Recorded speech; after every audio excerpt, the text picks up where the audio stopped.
রায়চৌধুরীকে মঞ্চে আসতে অনুরোধ করব, তার হাতে সম্মান তুলে দিতে মঞ্চে আসতে অনুরোধ করব আরেক ফেলুদা সব্যসাচী চক্রবর্তীকে। মঞ্চে ডেকে নেব সাহা বাবুর আদি ঢাকেশ্বরী প্রাইভেট লিমিটেডের ম্যানেজিং ডিরেক্টর নিতাই সাহাকে।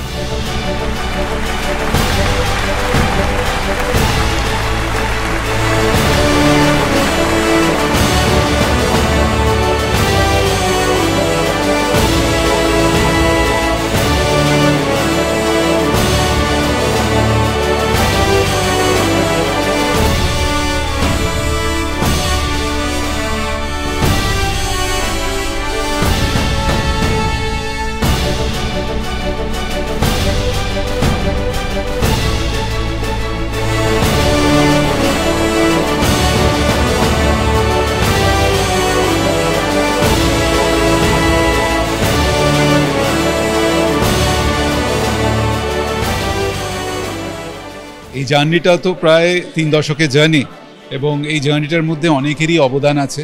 তবে সবচেয়ে বেশি অবদান যে মানুষগুলোর, তার মধ্যে অনেকেই আজ এই ধরাধামে নেই।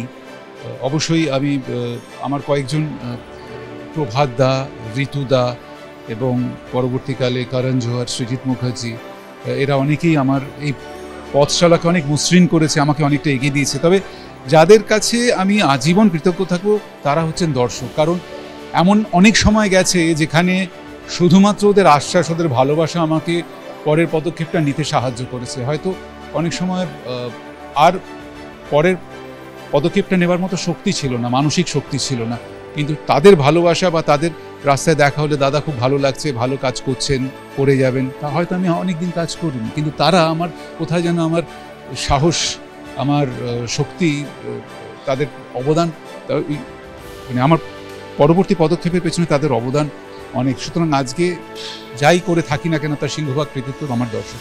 বঙ্গ সন্তান আর বাংলা ভাষায় কথা বলার, অভিনয় করার যে আনন্দ, সেটা তো অন্য ভাষায় নেই।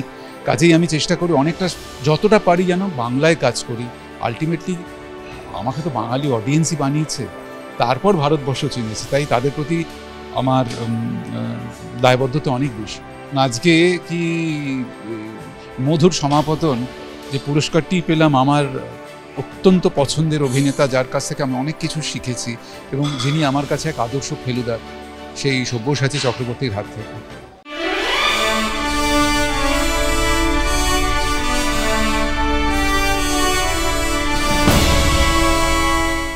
এবিপি আনন্দ, এগিয়ে থাকে, এগিয়ে রাখে।